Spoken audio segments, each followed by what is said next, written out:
तो देश की बहस में हम बात कर रहे हैं कि आंदोलन की आड़ में राष्ट्र की और राष्ट्र को समर्पित जो राष्ट्र की संपत्ति है उनको नुकसान क्यों, चाहे जो है प्राइवेट इंफ्रास्ट्रक्चर हो चाहे सरकारी इंफ्रास्ट्रक्चर हो, उसको नुकसान क्यों। इसी पर बात करने के लिए संजू वर्मा जी मेरे साथ national spokes person Bharatiya Janata party की हैं, Alok Sharma ji national spokes person Congress के मेरे साथ हैं, कृपाल सिंह साहब हैं जो कि एक किसान नेता हैं, जसकरण सिंह साहब हैं वो भी एक किसान नेता हैं, साथ ही साथ रमणीक मान जी एक किसान पंजाब से मेरे साथ जुड़े हुए हैं। सीधे मैं चलता हूँ सबसे पहले कृपाल सिंह और जसकरण जी से क्विक कमेंट और उसके बाद सीधे मैं चलूंगा संजू वर्मा जी के पास जवाब लेने के लिए। कृपाल सिंह जी मैं आपसे जानना चाहता हूं, आपने एक भी बार अपील नहीं की कि भैया तोड़फोड़ मत करिए, इससे किसान आंदोलन बदनाम होता है। वाकई बदनाम होगा अगर इस तरह की हरकतें होंगी। आपने एक बार भी अपील नहीं की, ऐसा क्यों?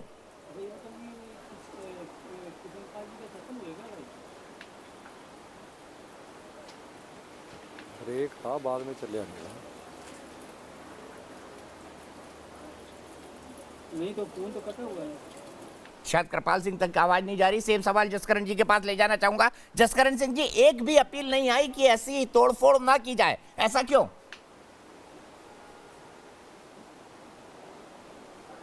चरसिया जी, पहले ये बात इसको सोचना चाहिए, समझना चाहिए, ये प्रॉब्लम तोड़ने की पैदा क्यों हुई, ये किसने की पैदा।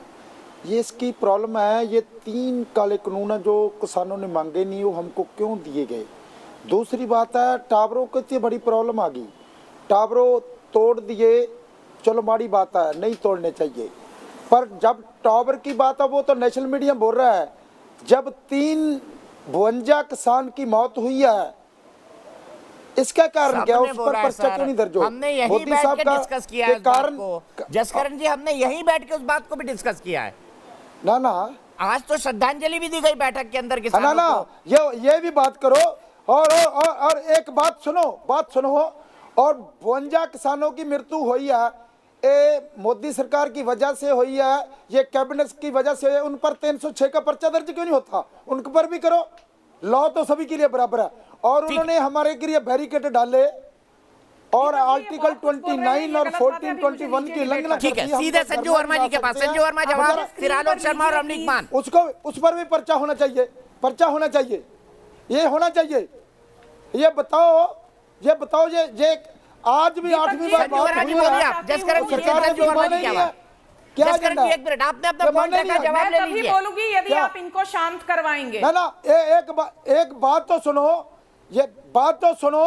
आज क्या हुआ, आज किसानों को बुलाओ, उसकी इंसल्ट कर दो, किसानों को बुलाओ, उसकी इंसल्ट। आप किसानों को इंसल्ट किया। आपको मैं मौका दूंगा पर आप बाकियों को मौका देते जा रहे हैं।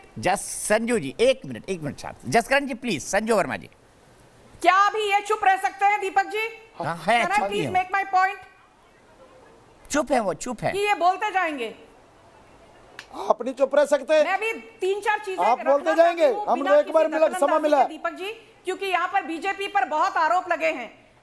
पहली बात तो ये दीपक जी, या तो ये बोलेंगे या मैं बोलूंगी, मैं चुप रह जाती हूँ, इनको बोलने दीजिए। नहीं संजू जी बोलिए, वो शांत हैं। अगर आप ऐसा करेंगे फिर बोलने लगेंगे बीच में, बोलते जाइए। जो लॉजिकल डिस्कशन है वो हो ही नहीं पाएगा। बोलिए आप। तो फिर आप उनको स्क्रीन से हटाइए। जब नहीं तो आपने उनको स्क्रीन पर क्यों रखा है? क्योंकि जब बाकी लोग बोलते हैं आप खाली उनको लेते हैं स्क्रीन पर, जब मेरी बारी आती है आप सबको ले लेते हैं, ताकि संजू जी आप अकेली स्क्रीन पे हैं, आप अकेली स्क्रीन पे हैं। ठीक है, अभी आपने रखा है, अभी आपने किया Deepak ji. Okay, let me make my point. Deepak ji धन्यवाद, आपने मेरे को स्क्रीन पर लिया। पहली बात तो ये, आलोक शर्मा ने कहा कि बीजेपी एक ड्रामा कंपनी है। तो आलोक शर्मा, आपको बता दूं स्पष्ट शब्दों में कि बिहार की हार के बाद आपके नवयुवक बालक राहुल गांधी जैसलमेर छुट्टी मनाने चले गए थे और फर्जी 2 करोड़ सिग्नेचर राष्ट्रपति भवन ले जाने के 24 घंटे के बाद गुम हो गए, इटली अपने नैनीहाल चले गए। इसलिए बीजेपी को तो यहां पर आकर भाषण देना बंद करिए। दूसरी बात जो दीपक जी ने बहुत सही कहा कि क्यों भी कोई रिक्वेस्ट नहीं कर रहा, दरख्वास्त नहीं कर रहा, भी तोड़फोड़ मत करिए। इसीलिए दरख्वास्त नहीं हो रही है क्योंकि ये कांग्रेस स्पॉन्सर्ड गुंडाईपन जो हम देख रहे हैं ये उनके द्वारा ही प्रायोजित है। मैं एक चीज कह दूं दीपक जी, पारदर्शिता, जवाबदारी और जिम्मेदारी पारदर्शिता, जवाबदारी और जिम्मेदारी, इन 3 चीजों से कांग्रेस के नेताओं का कोई लेना देना नहीं है। गुड गवर्नेंस किसे कहते हैं, ये बात से आलोक जी, जैसे ही सेंटेंस खत्म करूंगा आपके पास आऊंगा। और किसानों के नाम की रोटियां अपनी राजनीति के लिए सिंगल अकेले में काटिएगा, मैं जैसे इनको पूछना काटा चाहती है। हूं, आज आपको ये कानून काले कानून लगते हैं। 2012 में कपिल सिब्बल ने संसद के अंदर इन्हीं कानूनों के सपोर्ट में भाषण दिए थे। ठीक है, वहाँ की बात करती चले जा रही है बीजेपी, मुद्दे की बात नहीं कर रही है। 60 जवान शहीद हो गए, ये प्रवचन दे रही है मोहतरमा यहाँ बैठकर। मध्य प्रदेश में भाषण दिया करते थे। अरे भाई, तब के मुख्यमंत्री तो कांग्रेस के आपको याद है मोदी जी ने 2011 में क्या कहा था? इन्होंने कहा था कि एमएसपी को कानूनी वैधता मिलनी चाहिए और क्रिमिनल लॉ बनना चाहिए, क्रिमिनल केस होना चाहिए उसके अंदर। मुख्यमंत्री विलास, नहीं आप बताइए ना, 2006, 2005, 2002, ठीक है सभी, जब आलोक जी का पक्ष ले ले, आलोक जी का पक्ष ले ले, थोड़े दिन में मुझे लग रहा है कि नेशनल पार्टी के स्पोक्स पर्सन पीसीआर में भी बैठने लगेंगे कि भाई मेरे को काटो, इसको मत काटो, इसको काटो, इसको मत काटो। मतलब कहां तक आ गए हम? थोड़े दिन बाद आप न्यूज मीटिंग में भी आएंगे कि भाई डिस्कशन का टॉपिक यही होना चाहिए, सुपर भी यही लगना चाहिए, ब्रेकिंग न्यूज भी यही लगना चाहिए। थोड़े दिन में होगा आलोक जी ऐसा? नहीं, मुझे लगता है दीपक जी, ये अन्याय होगा कि अगर आप मुझे अब अकेले नहीं काटेंगे। आप केवल बीजेपी को काटते हैं। मैं दोबारा रिपीट कर रहा हूं मुद्दे पर। कोई बात सही, आलोक जी को अकेले काटो, लगता है कि पूरा टाइम अकेले काटो आलोक जी को, दूसरा किसी का चेहरा मत दिखाओ, सिर्फ आलोक जी, किसी का नहीं दिखाओ भाई, सिर्फ आलोक जी। मुझे लगता है आज आलोक जी की रैली होगी यहाँ पर। असली जो दीपक जी, जो असली विषय है ना, असली विषय यह है कि भाई लीफलेट बटे। भाई दिल्ली पुलिस किसके अंडर है? बीजेपी के अंडर। हरियाणा पुलिस किसके अंडर है?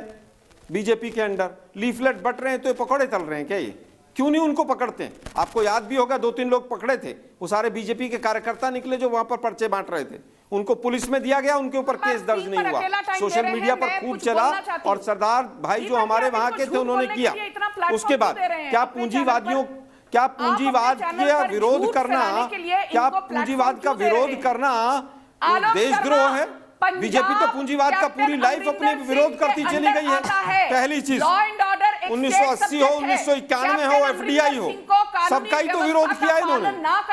अरे भाई आप बोलते ही रहेंगे, बोलते रहिए। आप लोगों को 60 जवान, अरे भाई 60 किसान वहां पर शहीद हो गए और आप लोग यहाँ पर बैठकर प्रवचन दे रहे हैं। शर्म नहीं आती आप लोगों को? शर्म नहीं आती थोड़ी सी भी आप लोगों को? इतनी अहंकारी सरकार। बीजेपी की प्रवक्ता कह रही है किसान रिप्रेजेंटेटिव को यहाँ से हटाइए। सवाल पूछने की नहीं, बीजेपी कह रही है, बीजेपी की प्रवक्ता कि किसान जो यहाँ पर बैठा है इस न्यूज नेशन टीवी चैनल पर, इसको हटाइए। गजब है भाई, इस तरह की आप लोगों की सोच हो गई है, ये समझ नहीं आ रहा है। 2.5 महीने से वो रेल की पटरियों पर बैठे थे, तब नहीं दिखाई दिया। 1.5 महीने से थोड़ा गर्म पानी पीजिए, अभी भी कोरोना का खतरा है। शैलेश पांडे जी प्रयागराज से मेरे एक दर्शक जुड़ गए, सीधे उनके पास चलते हैं। शैलेश पांडे जी, क्या कहेंगे इस बहस के बारे में? क्या आपको लगता है कि राष्ट्रीय संपत्ति को नुकसान पहुंचाया जाना चाहिए इस आंदोलन के बहाने?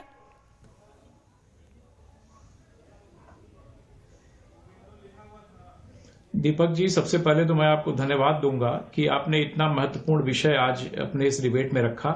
परंतु अफसोस भी है कि इस मुद्दे को एकदम राजनीति से जोड़ दिया गया और आज का बहस केवल इतना था कि जो किसान आंदोलन वहां पर हो रहा है, उस आंदोलन के बहाने या उसकी आड़ में या उसके पीछे जो असामाजिक तत्व इस राष्ट्र की संपत्ति को नुकसान पहुंचा रहे हैं, और वो भी एक विशेष रिलायंस की कंपनी का टावर तोड़कर। यह तो कहना एकदम उचित है कि वो जो भी आंदोलनकारी वहां पर हैं, अभी एक वक्ता कह रहे थे कि उसमें बच्चे हैं, बच्चों के ऊपर इस तरीके का कानून नहीं लगना चाहिए, और 1500 और 1600 टावर एक दिन में नहीं तोड़े गए होंगे, यह भी निश्चित बात है। तो निश्चित रूप से जो वहां की सरकार है, उस सरकार के ऊपर भी प्रश्न चिन्ह खड़ा होना वाजिब है कि आखिर वो सरकार क्या कर रही है। ठीक है, मैं सीधे चलता हूं कृपाल सिंह जी के पास। कृपाल सिंह जी, यहाँ जवाब देना होगा, रुकना होगा सर, आपको टाइम शैलेश जी इतना ही है मेरे पास। कृपाल सिंह जी, जवाब दीजिए। आपने एक बार भी अपील नहीं की कि भाई हमारे भाई बंधु या हमारे भले से आपसे सीधे जुड़े ना हो, आपके राज्य के लोग टावर ना तोड़े, आपने एक बार भी अपील नहीं की। देखो, मैं तो आपसे बार बार क्षमा मांग रहा हूं। सबसे पहले तो मुझे दुख इस बात का है कि मुद्दे पे बात नहीं कर रहे, बीजेपी वाले मुद्दे से हटकर बात क्यों करते हैं। दूसरी बात, मैं बार बार बोल रहा हूं कि किसान आंदोलन 4 महीने से चल रहा, उस पर बीजेपी सिर्फ ड्रामा कर रही है, ड्रामा कर रही है, गंभीर नहीं है। रोज आज दीपक चौरसिया जी के चैनल पर आप ये खुलेआम बोलिए कि आप देखो मैडम डिस्टर्ब मत कीजिए। जब आपके बीच में कब बोला था आपको दुख लग रहा था, आप क्यों डिस्टर्ब कर रहे हैं मुझे? अपने टाइम में बोलिए, मेरे टाइम में मत बोलिए।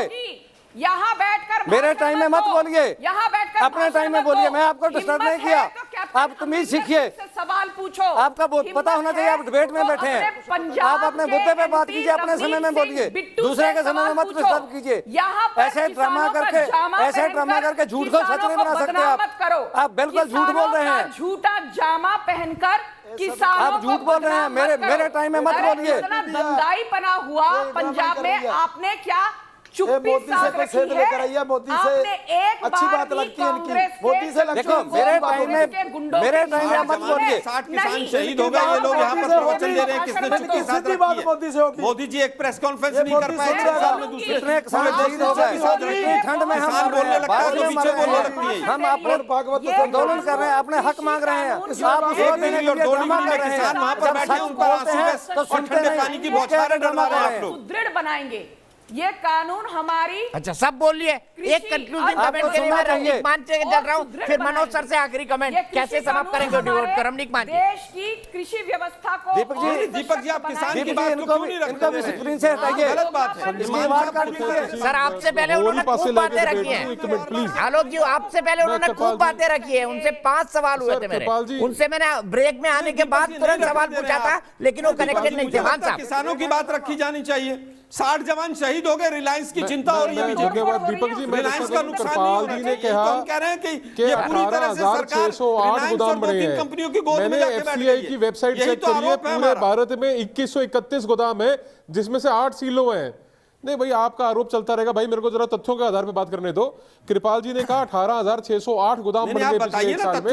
मैंने अभी एफसीआई की वेबसाइट अरे भाई चेक करी है, एफसीआई उसके का ऊपर 2.5 गुना, टोटल मान साहब 2.5 गुना मोदी साहब की सरकार में आने के बाद 2.5 गुना अरे उनका मुल्ताई में क्या किया आपने? घाटा है वो मुल्ताई बढ़ में गया क्या है। किया आपने? पता है नहीं, आपको आप FCI आलोक का? जी मेरा मुंह मत खुलवाइए। आप ये कभी FCI मेरे का धर्म बढ़ाना। पे, कभी मेरी जाति पे ये बात असली मुद्दा ये है। मैं आपको बर्दाश्त ये नहीं कांग्रेस करूंगा। की बात मैंने कांग्रेस का देखा है विरोध आप करने लोगों के ने लिए क्या बैठते किया। मान साहब। 47 इनको से कोई लेकर किसानों 84 से लेना तक देना और अब नहीं। 2020 एक में किसानों की फिर बात नहीं कहता है करेंगे। कि मैं लाशें बिछाऊंगा। मैंने आपसे बात नहीं करनी भैया। नहीं, आप देखिए, आप चीजें कांग्रेस मत के अलावा कीजिए, मान मेरा साहब को निवेदन है। कोई एजेंडा मेरा नाम नहीं। रमनीक कांग्रेस आपका को कैसे नहीं, गाली दीपक भाई ने देनी मुझे बोला है। मैं इसीलिए कह रहा हूं। अरे नहीं, आप बताइए ना, भाई, मान विरोधी, साहब आप आपने किसानों मुझे की बोला- बात रखिए ना, सुनो, आपको आपने सुनेंगे बोला बात। कि 2014 आप किसानों की बात नहीं रख ठीक है, सकते। आप- पिछले मुझे साल लगता है क्या मुझे लगता है कि ये सरदारों बहस का लंबी क्या चलेगी, होता है? लेकिन मैं पूरे कंक्लूडिंग जगह कमेंट के लिए आप क्या दोनों को आपकी रोकूंगा, सोच- आप दोनों फिर उलझ नहीं, लिए। ये सोच मैं है, सीधे आपको- चलूंगा मनोज सर के पास। सर कैसे समाप्त करेंगे इस डिबेट को? क्या आपको लगता है कि जिस मंतव्य के लिए हम यहाँ बैठे थे कि कुछ अपील हो, कोई पॉजिटिव बात निकल पाई? देखिए, ऐसा है कि ये चीज़ तो बिल्कुल साफ है कि किसानों का जो ये मंच है, जो आंदोलन है, जो किसानों को लगता है कि जेन्युइनली उनके साथ कुछ नाइंसाफ़ी हुई है, इस मंच का किसी वेस्टेड इंटरेस्ट ने फ़ायदा उठाया है और इसका कुछ बिजनेस इंटरेस्ट ने उन्हें फ़ायदा उठाया है, मिस इन्फॉर्मेशन पहुँचाने की कोशिश करी है और इसके कारण मतलब देश को नुकसान हुआ, नेशनल एसेट को नुकसान हुआ, वो तो एक है ही है। लेकिन अगर इसी तरीके से अगर ये राजनीतिक लोग और ये जो कॉरपोरेट के लोग हैं, अगर इसका मिसयूज़ करते रहे तो किसानों का आंदोलन भी बहुत कमज़ोर होगा। ये बात किसानों को भी समझनी पड़ेगी। बिल्कुल समझनी चाहिए, बिल्कुल समझनी चाहिए। और इसीलिए मैंने सवाल पूछा था, परिणाम बताता हूं देश की बहस के दर्शक क्या सोचते हैं इस सवाल के बारे में। हमने आपसे पूछा था कि क्या आंदोलन के नाम पर राष्ट्रीय संपत्ति को नुकसान पहुंचाना उचित है? हाँ कह रहे हैं सिर्फ 2% लोग, नहीं कह रहे हैं 98% लोग। तो 98% लोगों का मानना है कि पंजाब में जो 1600 टावर तोड़े गए वो पूरी तरह से गलत थे। लेकिन किसान आंदोलन पर हमारी पल पल की कवरेज न्यूज़ नेशन पर लगातार जारी रहेगी। फिलहाल एक ब्रेक।